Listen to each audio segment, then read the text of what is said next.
No, you don't want twerking while you're driving that road. That's how you crash. No, I'll be driving.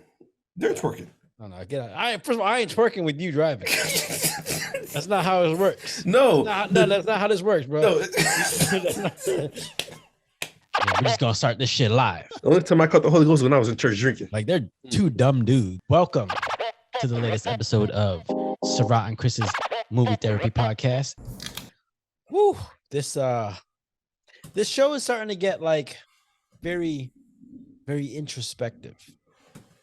I feel like I didn't watch the coming soon of episode 3 going to episode 4, but then when I watched episode 4, I kind of feel like we were on what's the word? Pretty much on point when we were describing what might happen next in this next episode. Okay.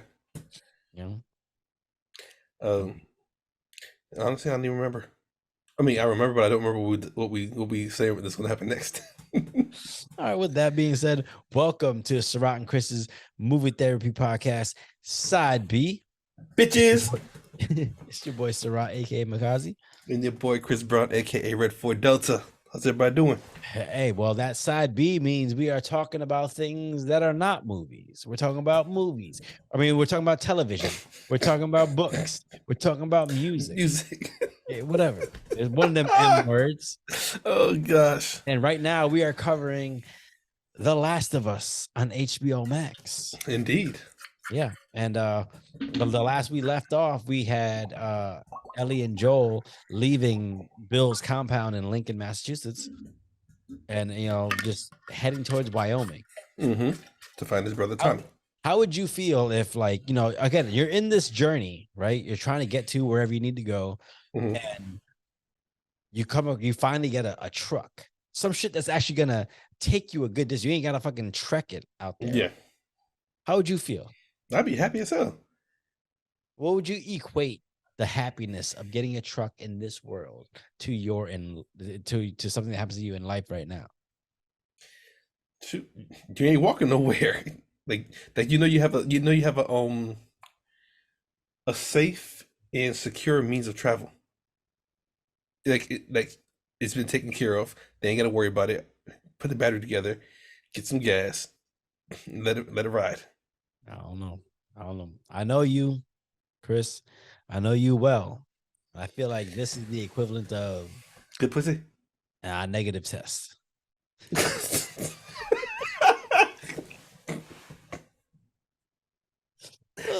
Yes. Yes. Oh shit. Here we go. We're starting early with the bullshit. Okay, let's do it. Yeah. So they're on their journey towards Wyoming, and at one point they stop off at, it looked like just a decrepit, like, I don't want to say ghost town, but it looked like an old junkyard. There's shit everywhere, and like Joel was siphoning fuel gas out of the All right, so let me ask you a question, just out of curiosity. How does a siphon work? Because that's what Ellie asked Joel, right? How does it actually work? Honestly, I have no. Was it? No, that's on you. Hey man, what y'all doing? Y'all need to relax. Hey, relax. Look at Dad right now. No, they saw some brothers outside. They was like, "You ain't supposed to be in this neighborhood." Pull up your pants and keep walking. I'll tell you, I don't know which one that says more racist shit, but it is what it is. That's not racist.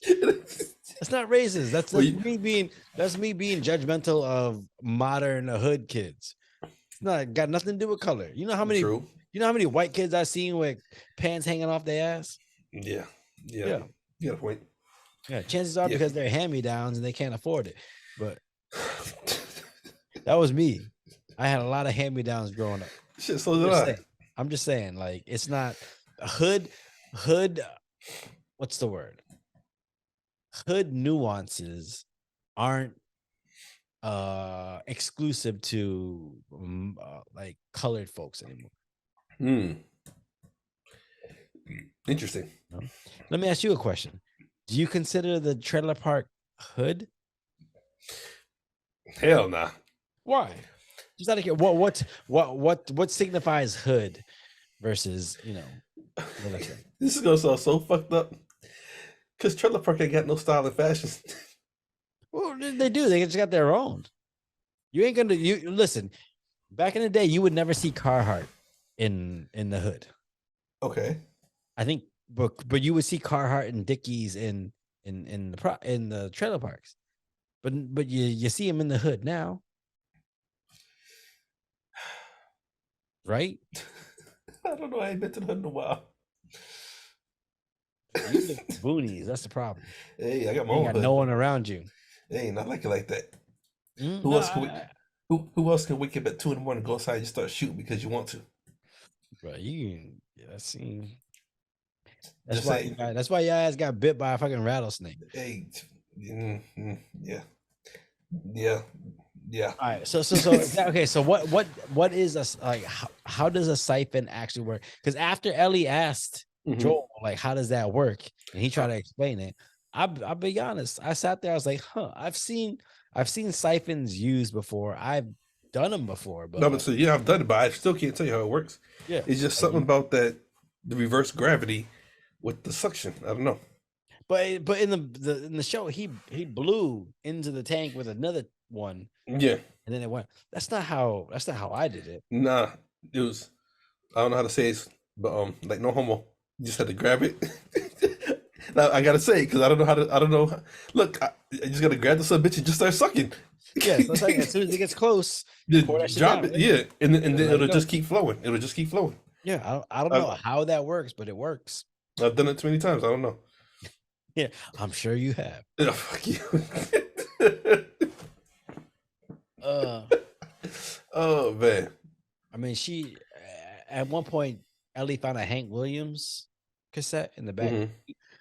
It made me curious because, like, they popped it on, and like Joel was like, "This is actually before my time, but it's actually a good selection." Like, what's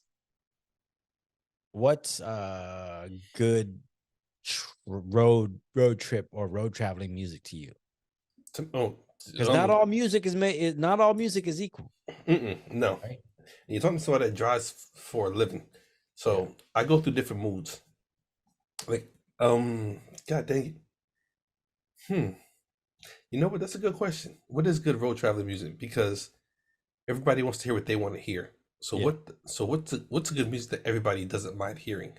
I Okay, guess that's what it comes but down not to. necessarily but other people. But what about you? What's to you? Who's an artist that like stays on your road traveling music, and not necessarily the music you want to hear? Because like I Mhm, love Eminem. mhm. I will have Eminem on my road traveling music, but he's not a choice where I go, that's my road traveling music. There's just I just happen to have a song that I like. I have an album that Okay. if I know I'm going on a road trip, I will play it eventually, which is Paramore, The Final Right, the live version. The first 5 songs will get you so amped up. Look at my face, bro. Look, you like Paramore, or you like Haley? I know of Haley, and Get the fuck out of here, I'm dude. familiar with her.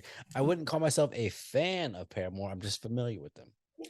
Nah, like okay, I'm not gonna even say I'm a fan of Paramore, but the Final Riot, the live version that they did in Chicago, like that I can drive to that for a while. Come on, bro. Look, I just like it. Did you just have your period? Do you No, have things to tell? I don't have my cheeseburger yet. I'm still doing good. Oh, But no, I mean, if I don't do that, then I go to a straight like '90s rap mix, which is my songs are Money, Power, Respect, mhm, 24 Hours to Live, mhm. Hypnotize. Um, there's a whole lot of DMX in there. I'll tell you that right now. Jay-Z, Guess Who's Back? That's always in there. You know what I'm saying? I don't know, Yeah. but so when I'm in my hip hop mode, it's always Cameron. Um, shit, it's like that whole era of when beats were bumping and you could actually understand what the fuck rappers are saying. You know what I'm saying? Listen.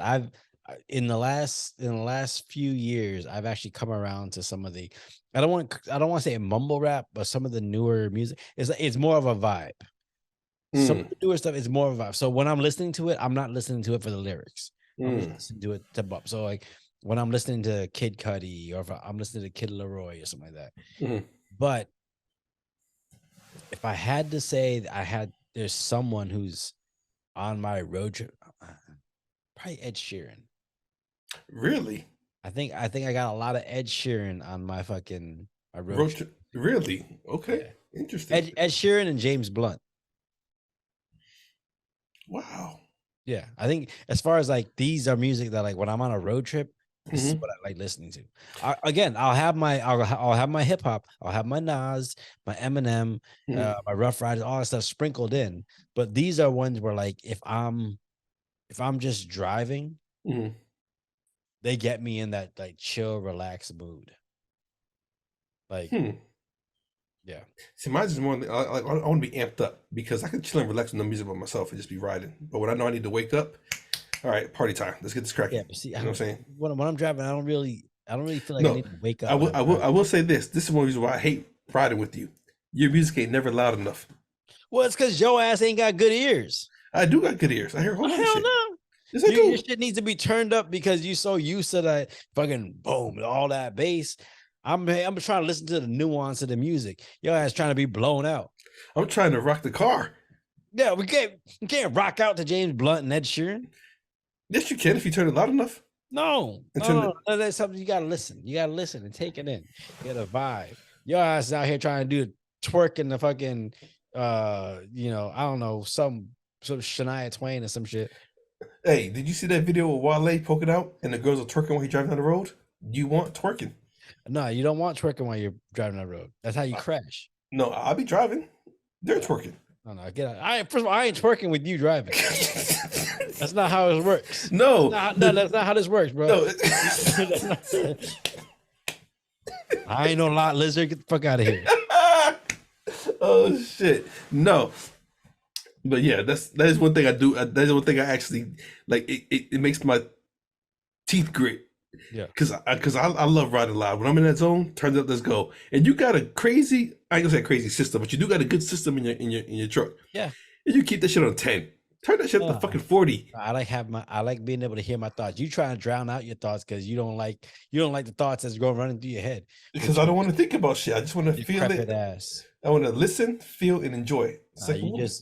You're like Joel and Ellie trying to drown out all the zombies. So you're like, let me just listen to this, back that ass up, because I don't want to think about motherfuckers eating my fucking kneecap. You ever been to the club and back that ass up comes on? Yeah, at the club. Every girl starts dancing. Exactly. I ain't trying to do that while I'm in the car by myself. I'm trying to enjoy the ride though. Yeah, but I don't need to live in a fucking fantasy world while I'm driving. Why not? Listen. You listen. You in a whole other space. Look, you're talking to somebody that drives all day long, and sometimes you want to be in a different headspace. Listen, I like being right here. See this? The medulla oblongata. Yeah, and I am right here, and the music triggers certain things. Oh no, you out here looking at like waves coming off the ass cheeks. Like, oh yeah, I like watching that.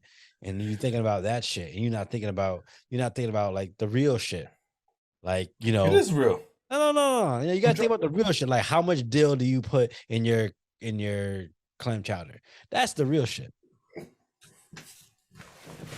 What? Yo, okay. Is this even a conversation right now? Why are we talking about this? I have no idea. All right, so God. So Joel and Ellie get to Kansas City, right? Mhm. And they get to like this tunnel, and they realize the shit is blocked in, and like they decide to go around. Mhm. As they're trying to drive around, Ellie notices that, hey, the quarantine zone's over here. Yeah. Right. She said something. She goes, "Where is this one thing?" I don't know what she said. She goes, "Where is this one thing?" And they weren't sure where it was, but as they're driving, they see somebody pop out who's looking for help. No, she told him to stop because she saw the Q7. QZ. Yeah, but it was QZ, but something 7. I remember seeing the 7. Okay. Yeah, but she goes, "Where is this one thing?" And in my head, I thought it was something about like a guard or whatever. She goes, "Where is this?" And they start driving ahead, and they see the dude walking out. Mm-hmm. Like, hey, I need help. Yeah. in this scenario, what do you do? I wouldn't help him either. Fuck him. Yeah. Yeah, Like, because I mean, Ellie and Joel, they said enough, and Joel was right. He's like, "Nah, fuck this shit." mm-hmm. He knew, like in the scenario or in this where they're at right now in life, like if somebody is asking for help, Mm-hmm. chances are it's because they have some other shit in mind. Mm-hmm. Could you imagine that? Could you imagine like getting to a point where you could see somebody in dire straits, but you're like, nah, Yeah. that's he's a pawn to this other shit coming down. I didn't even think about that. I figured if he's infected, I can't help him no way. Yeah. Because I can't. So it is what it is. Yeah, it's the thing, right? You're at this point in life where I don't want to say death is an everyday occurrence, but it's Mhm. like you're trying to preserve yourself. You can't sit there and be the nice guy, because being the nice guy can mean like peril, Yeah. you know? Yeah. I wouldn't help them either. And then, okay, with that being said, if that was you in the car, if you were by yourself, what would you have done? Fuck him. I'd have run it. I'd have ran him over. Okay, thank you. 'Cause I thought the same shit. And I Yeah. figured he didn't do that. I mean, it's a show, but I figured he didn't do that because he had a little girl with him. Not Yeah. knowing she's. Well, we'll get to that. Okay, yeah, you'll get to that. But if what I'm saying is, if you would have knew her, then I'd have ran his ass over. Mm-hmm. Yeah, I wouldn't even stop, because I know in this stage or this era of life, you know, it's all about me. It's all about Mhm. surviving. Anything Yeah. that looks like it could possibly be someone who could, just need help. Mhm. Sorry, you're gonna have to go find that on your own. Yeah. But it turns out their instincts were right, because motherfucker started like raining down. Motherfucker do a cinder block. Yeah. That's crazy. That's a good ass windshield. Man, old school. I don't know how old that truck was, but Yeah. cars are built different back in the day. Yeah. Metal instead of plastic. But I mean, like, yeah, they basically got like fucking bombarded by a group of people who were, what I would assume is, okay, these people have created a fortress, or they have control of this area. And Mhm. the minute they see people they don't recognize, it's automatic enemies. Yeah. I can't blame them for thinking that way. That's just, No, I mean, if you look at the way the world's going in this show, everybody's an enemy unless you know them. yeah. And it's just, it is what it is. How would you have reacted if you saw a random car, moving around in this place where you knew the only people that move through here besides us is some fucked up people? The fact that the car was clean,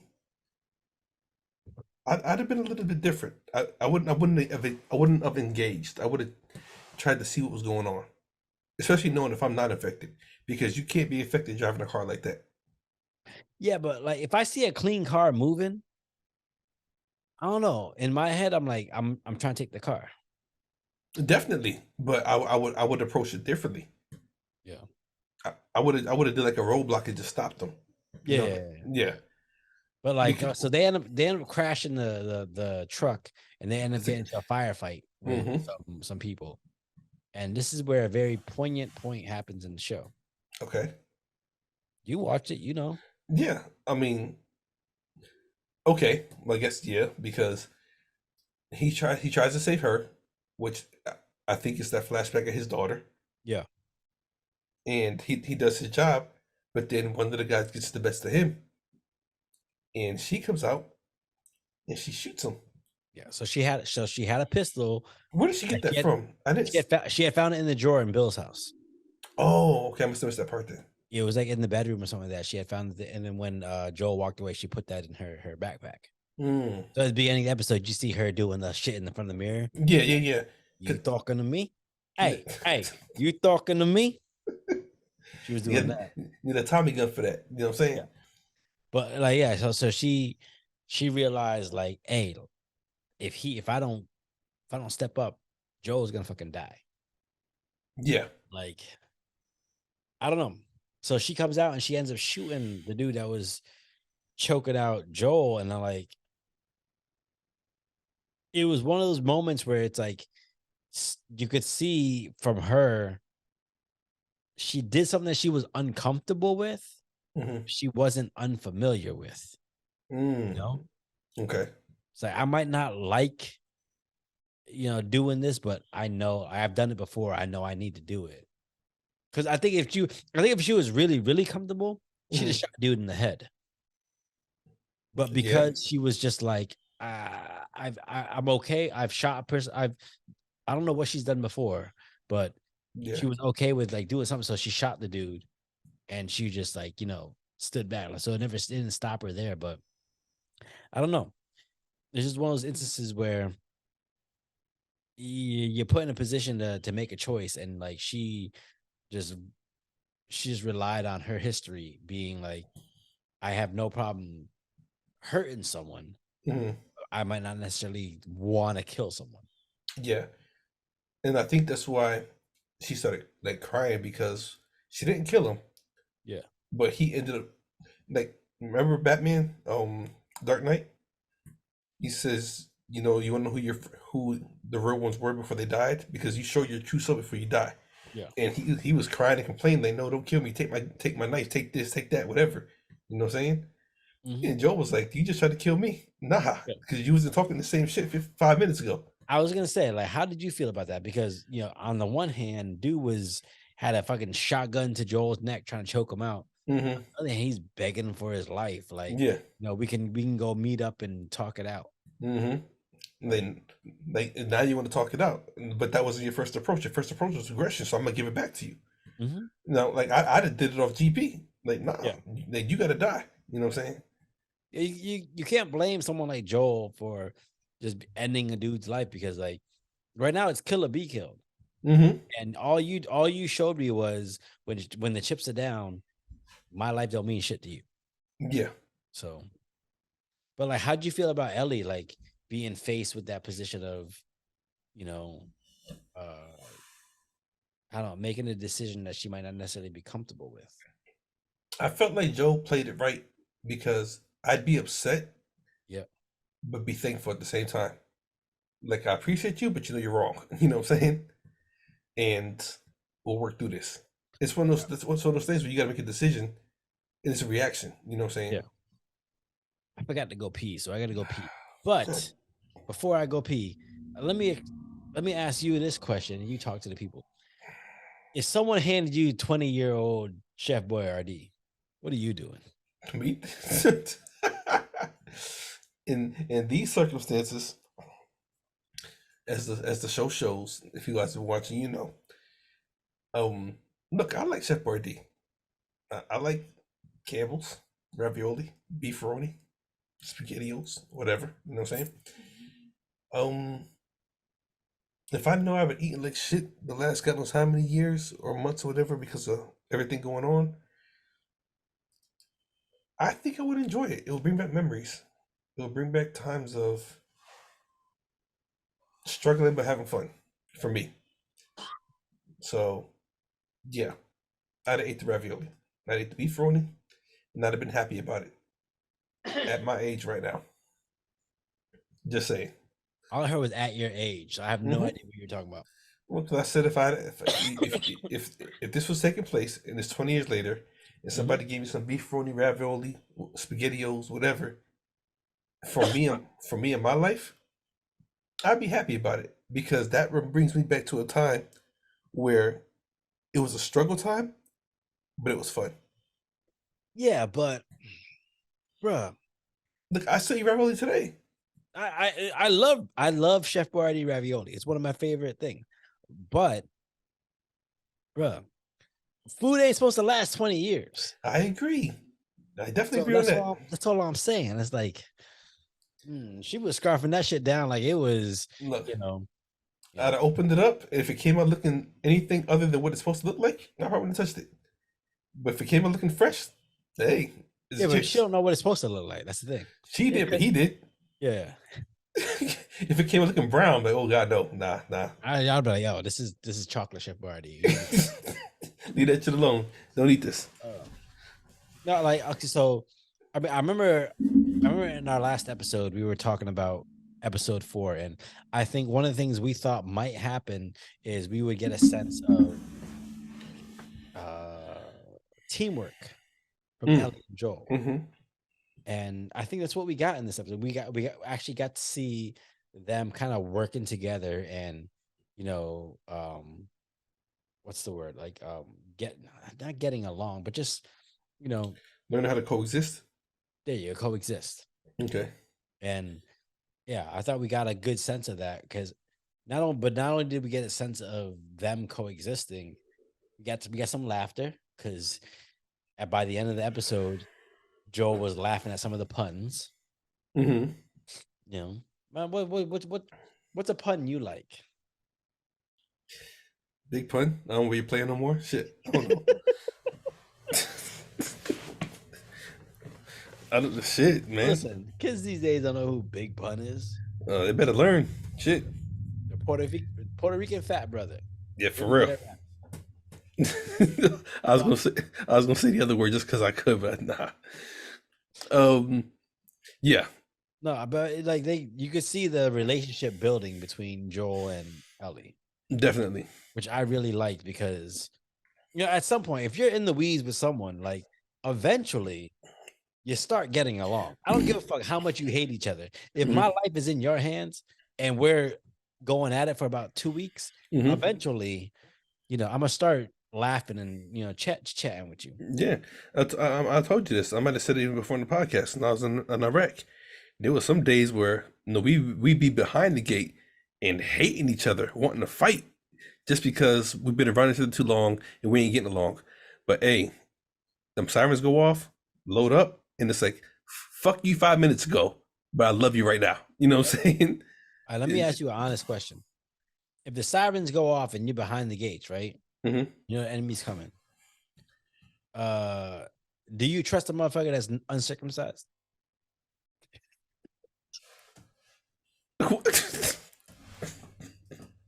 What is wrong with you? I was listening to the I thought it was a serious ass question. Holy shit. I was listening to the Prince Harry book earlier, and he goes into this story about how he got frostbite on his penis because he went to the North Pole. Oh, is this the warmest part of the man's body? How's that? That's the warmest part of the man's body. How's that happen? Yeah, because you are in negative 130 degrees, and if there's a little bit of liquid around, But he was just talking about that, so I was like, you know what? Let me ask Chris what he thinks. Look, that was fucked up. I thought you was going somewhere with that one.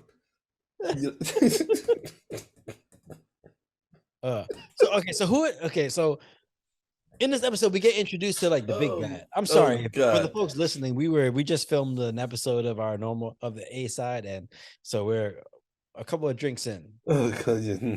But so in this episode we are introduced to the kind of I don't know if they're the big bad of the series, but there's this resistance group, and their issue is it seems like the Kansas City was like, I don't know. Excuse me. I don't want to call it the government. I don't remember the name. Okay. It was someone who put like things intact to where they thought they were gonna try to like control whatever was going on, and shit didn't go right. So this resistance group, kind of got a handle on things. But now they're, hunting out all these people who were in charge back then, right? I really don't. I'm trying to think what they were called, because it starts off with her interrogating her doctor. He said he birthed, or not, he delivered her rather. Yeah, when she was born. Yeah. But it felt like these are the people who made the decisions that were supposed to keep Kansas City intact. But instead, Kansas City went to shit. So now all these people are like, yeah, we're going to take all these people out who made the decision. Okay. And that's what it felt like. And it's like, okay. I don't know if I agree with that. Okay, no, I definitely don't agree with it, because shit, the world's in a fucking pandemic. Trying to control people ain't. I mean, shit. Everybody's dying. Mhm. My big thing was what was on the ground. What do you mean? Remember when they walked into that room and the ground started shaking? Yeah, I'm trying to figure what was that I don't know, but I don't because they just knew about it. yeah. Oh, just to me, it just felt like I don't know. You can't. It's hard. You lay you lay the blame on people who are making the decisions, but sometimes it's hard to put all the blame on them when they have as much info on whatever's going on as you do, but you're looking at them to make the decisions. You know, Mm. it's like a situation where it's hard to I don't know, grasp the kind of position those people are in. I think because I don't think this episode gave enough information about who they were. Yeah, I think we're gonna learn more about them. Yeah, because there's no introduction to who they are or where they came from. Yeah, it's like Fresher. The name Fresher, it's sticking in my head, but I just forget what the actual name of the group, like not the group, but the people that made the decisions. Mm-hmm. And it's being run by a woman. No, the resistance being run by a woman. Fresher is the group that made all the decisions that fucked up the city, and now Oh, the resistance is coming after all of them oh, okay. because she said I missed something that. about like you let like when she was talking to doctors, like she Mm-hmm. goes, "I was good, but you let them know about my brother." Mm. Shit like that. Some dude named Harry, right? Mm-hmm. Someone named Harry made some decisions, and now he's on the run, and this whole resistance group is looking for him. And it gotta be Harry, and he has to have a son or a child with him because of the picture. Yeah, It's like two Supermen, so to speak. yeah. So I would assume they think Joel and Ellie, or they're gonna assume Joel and Ellie are Harry and whoever. Interesting. You know? Okay. But that's the thing. I. I feel like the city is like it's almost like the people got control. Like the inmates run the asylum now, Mm-hmm. and now they're trying to, you know, dead everyone who was in control earlier. Hmm. And Joel and Ellie just kind of happen to fall into the fucking fray. Yeah, That's fucked up. You drive to the it city, is. you think you're fucking coming for safety, and you got motherfuckers out there to kill you just because they think you're someone else. Yep. But I mean, so what do you do in this situation where you feel like all the people who were put in charge of making decisions made the wrong decisions? Like, how do you feel about that? That's an interesting question. All right, so from my perspective, Mm-hmm. if I'm looking from me personally, I look at all these people like I say, fuck them. Like Mm-hmm. you're supposed to be the smart ones. You're supposed to know what to do, and all the decisions you made fucked us up. But if Mm-hmm. I step out of my own, point of view and I start looking at the whole picture, it's just like these people aren't. They're not trying to fuck us up. They're trying to do what's right. Mm-hmm. It just so happens that the decisions they made didn't work out. You know. So sometimes it's like it's hard to hold it against people when their decisions don't pan out because they're still trying to do what's right. It's just, you know, do you eat this or do you eat that? Some people choose that. Mm-hmm. And when that tastes wrong, now the people who wanted this say, hey, it's your fault that I had to eat that, Mm. you know? Yeah. Huh. Damn. Okay, if you look at the government and they're supposed to be in charge of taking care of the United States, and everybody knows it's all corrupt somewhere. Mm-hmm. Always is. Somewhere it is. Yep. It's like that's kind of crazy. If you put yourself in that position, and let's just say that the world goes to shit, and you got Donald Trump in your backyard, Yeah. what do you do? Do you blame him, or do you just let human nature take over and be like, look, I can kill you, or we can learn to survive together? Well, so okay, so here's the thing. It's like, do I blame you for all the bad decisions you make Mm-hmm. or you made because all the decisions you made sent us to shit? Mm-hmm. Or do I look at you and be like, I get you made some bad decisions, but I understand where you were coming from because you were trying to do what you thought was right. It's just that what you thought was right and what I thought was right don't coincide, Mm-hmm. right? So I don't know. It's one of those hindsight kind of questions where nowadays when I look at life, have to step back and really think about the bigger picture and not just my own personal feelings. Because when you just focus on your personal feelings, every decision that you don't agree with is going to look like a personal attack. Mm. And you can't, if you view life in that through that lens, then you're going to be fucking upset 95% of your life. Do you know how many people do that? Like, there's very few people in the world that can actually look at a situation from every angle, or at least try to. Mm-hmm. You know, Yeah. most people see it from their own angle, and they think that their angle's right. Why is that? Why do people approach life like that? I In their think it's, mind? I think it's trained. I think it's like feeling like you're always right, or if you wanted something, you got it. You know, or if you got it, it was given to you. You didn't go and earn it. You know what Yeah. I'm saying? So when you Yeah. get to it, being an adult, you want something, you're going to get it, but you want it given to you. You Yeah. don't want to go earn it. You feel like you deserve it. And I think that's what causes the Karens and, shit like that. Just It's weird. Like, so I feel like some people, I don't know if they instinctually do it, but for some people, it's like their decision they feel is they know what's best for everyone. Because mm, obviously, I live a great life.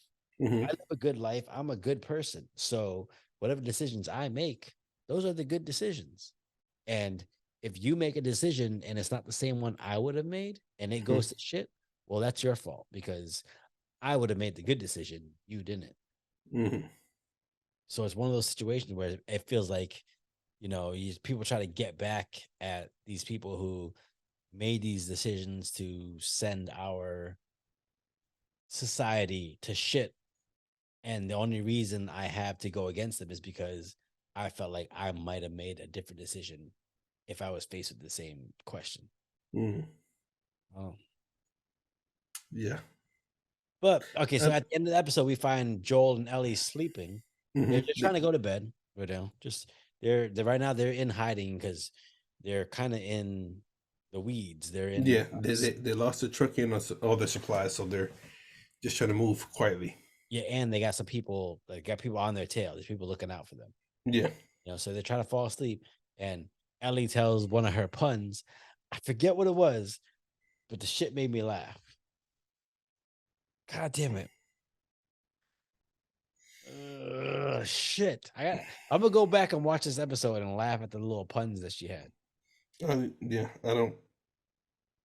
I can't think of it either. Yeah. I think of something different. Yeah. But anyways, Joel's trying to like break the glass and set everything up hmm so that it's almost like an alarm clock. If some shit happens, he's gonna hear it. Yeah. Where you go? And she says, "You sure you're gonna hear it?" And he says, "Yeah, of course. That's what it's for." And then he wakes up to Ellie being held hostage. And then he wakes up and he says, two little brothers with guns in their face. You didn't see that? No, how did I miss that? See, I feel like, bro, this is the last of us. This isn't Boys in the Hood. The brothers aren't the good guys. Uh, Look, you know what? First of all, fuck you. And I think at that moment, because when they laid down and the Yeah. camera started zooming out, I thought the episode was over. So I came Yeah. back here to set up. Yeah. Okay. So I think I missed that part. Yeah. So all of a sudden, all of a sudden Joel wakes up and he sees Ellie like this with her hands up, and there's Mm, a brother sitting there with his gun on her. Then he wakes up really quick and he sees another kid with his gun looking. He tells him, "Shh." Then it goes mm. out. So I'm trying to figure out what happened. I feel like they're Horizon. part of the people who are. I don't want to say the fresh. I don't know what the name of the fucking group is. Pharmacy fresh something. I feel like they might be part of that mentality. Mm. You know, the group of people who might not have.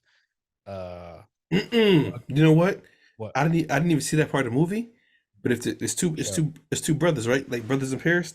Yeah. Just look. If you Go ahead. look, hear me out for a minute.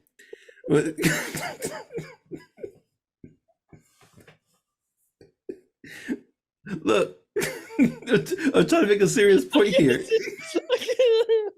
Oh shit! Look, Oh, when they go up to the stairs in the attic and they find all the canned goods in the pictures, Mhm. about the two superheroes, Yep. their faces are brown. So maybe that's them. Maybe that is Harry and the other people. They look young though. They look too young to be Harry. I mean, you never. I mean, we don't know who Harry is. Yeah, I don't know. And me not even seeing that part of the show, but remembering the drawing that I saw when she found the canned goods, and you said they're two brothers, and you know, Yeah. yeah, Huh. I'm curious. I'm curious to figure out who these two guys are, and what I would assume is this whole resistance group is gonna stop at nothing mm, to get Joel and Ellie, because they found the dead kid or the dead kid people, mhm, and obviously they think this Harry dude is the one that did it. So yeah. yeah, So we got to find out who Harry is and figure who these people are, yeah, and then take it from there. yeah. But I do like the fact that Joel and Ellie have finally, I don't say they found a middle ground, Mhm, but like they've kind of started coming to understand each other, because the big thing about this episode is Joel has become comfortable with the idea that Ellie is carrying a gun, yes. you know. And then obviously in the beginning of the episode, he's still like, hey, you know, you don't need that, like, stop, you don't need that shit. But by the end, he's like, he's trusting her Mhm, to have his back pretty much. Like yeah. if she didn't have her gun, he'd be dead right now. Yeah. So he's like, this is a little girl, but she's a little more grown than I think, because she says it's not my first time, Yeah. and we don't know what that means. It's just she don't want to talk about it. Hmm. I will say this. I heard this saying years ago. Matter of fact, I think my pastor said it as when I was in church growing up. Rules without relationship equal rebellion. Okay, and I got, oh, that's a good one. Hmm. It's really good. Rules without relationship equal rebellion. Yeah, So I feel like with Joel and Ellie, he had rules for her, but there was no relationship. yeah, So she was fighting against them. yeah, And I feel like now she's understanding the rules and they have a relationship. So yeah. there's no rebellion. It's like I'm not gonna rebel against you because we gotta work together. I also feel like Joel is understanding that, you know, when shit goes bad, Mm-hmm. it goes bad for the both of them. Mm. Like, it doesn't just go bad for him and she's, you know, coddled and insular. Like, Mm. no, like when shit goes down, it's the both of them that have to deal with it. So this is obviously she's a young girl, but she's been living with this fucked up scenario just as long as he has. Mm-hmm. So I think he's starting to realize that maybe she's a little more aware than I want to believe. And Mm. maybe it's because he views her the same way he views his daughter. So it's like, you know, you're that protective parent. Mm. But then when you realize, hey, this child has some skills, like, because they grew up in this shit. Yeah, like I think he's starting to finally realize that she's not a defenseless child, but she's someone who's trying to survive, same as him. Mm. Yeah. I don't know. This is Yeah. interesting. It was this episode really it took things in a different direction, and I really hope still adds a little bit of the introspectiveness and the emotional aspect of it, because to me looks like it's about to become kind of like that blockbuster kind of action movie thing, and Okay. I don't know if I want that. Let's hope not. Let's see what happens. Yeah. I really hope it becomes, still more of a personal story, but it just feels like it's about to become some crazy action movie with guns shooting and people die and whatever. I don't know. Oh, Yeah, who knows? yeah. Well, anyways, that's this is side B of Sarath and Chris's movie therapy podcast. It's your boy Sarath, aka Makazi. That was episode 4, and it's your boy Chris Brown, aka Red 4 Delta. Join us next week for episode 5 of The Last of Us, and let's see if our intuition about the next episode is right. Well, who knows? Who knows? Yeah. We're in the land. We're in the land of the abyss. Yeah. All right. Well, we will see you guys next week. The Last of Us on HBO Max. Yes, indeed. Y'all take care.